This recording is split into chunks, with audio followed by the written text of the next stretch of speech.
शब कद्र क्या है, इस रात की तारीख क्या है, यह रात कब शुरू हुई, कुरान क्यों इसी रात में नाजिल हुआ और इस रात में फरिश्तों के नुज़ुल का क्या मतलब है।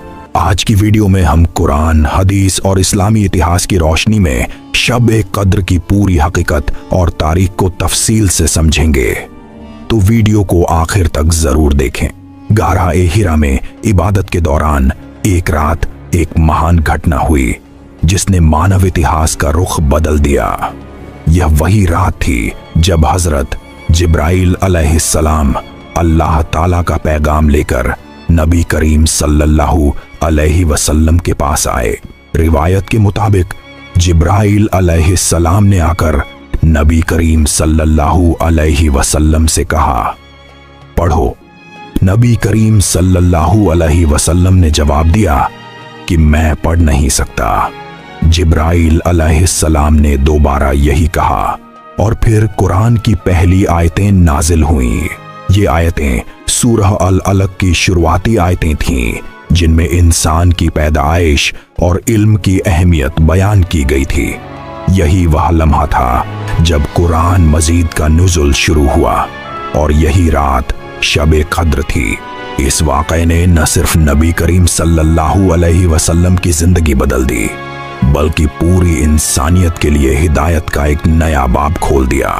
इस्लामी उलमा के मुताबिक कुरान मजीद का नुज़ुल 2 मरहलों में हुआ। पहला मरहला यह था कि कुरान मजीद को लौह महफूज से आसमान दुनिया पर एक खास मुकाम जिसे बैत उज्जत कहा जाता है वहां नाजिल किया गया और यह नुज़ुल शब कद्र में हुआ। इसके बाद दूसरा मरहला शुरू हुआ जिसमें कुरान मजीद को मुख्तलिफ मौकों और हालात के मुताबिक तकरीबन 23 साल के अरसे में नबी करीम सल्लल्लाहु अलैहि वसल्लम पर नाजिल किया गया। शब कद्र की फजीलत के बारे में नबी करीम सल्लल्लाहु अलैहि वसल्लम की बहुत सी हदीसें भी मौजूद हैं। एक हदीस में आप सल्लल्लाहु अलैहि वसल्लम ने फरमाया कि जो शख्स ईमान और सवाब की नीयत से शब कद्र में इबादत करेगा उसके पिछले गुनाह माफ कर दिए जाएंगे। इस हदीस से मालूम होता है कि इस रात में इबादत करने का मकसद सिर्फ सवाब हासिल करना नहीं बल्कि अल्लाह ताला की रजा और मगफिरत हासिल करना होना चाहिए।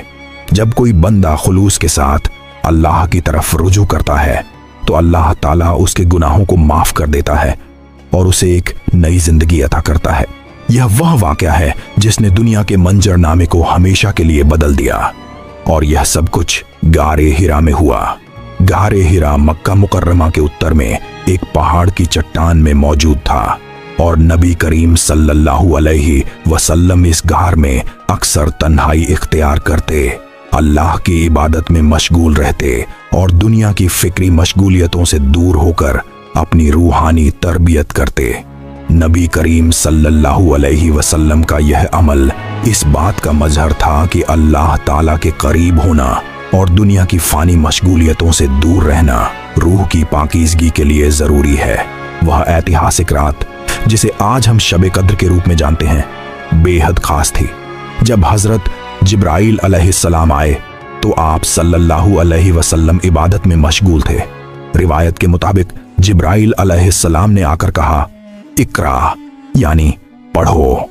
नबी करीम सल्लल्लाहु अलैहि वसल्लम ने जवाब दिया कि मैं पढ़ नहीं सकता क्योंकि आप सल्लल्लाहु अलैहि वसल्लम पढ़ने और लिखने